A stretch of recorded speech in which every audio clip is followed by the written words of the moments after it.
Vlogs! Ngayong araw ay pumunta kami sa Ninoy Aquino International Airport Arrivals kasi darating ngayon yung hipag ko at yung kanyang magiging asawa. So, galing silang Taiwan, umuwi dito sa Pilipinas para magpakasal. So, habang wala pa sila, itong mga chikiting, ginagawang arcade sakayan itong push cart ng airport.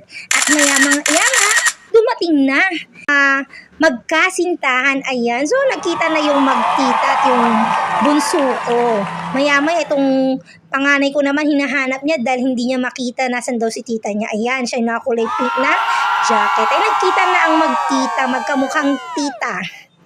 So, super happy nila kasi ilang taon nang hindi nakikita ng hipag ko itong mga pamangkin niya. So, ayan, naglalakad kami papunta sa sasakyan. Kasi mula sa NAIA,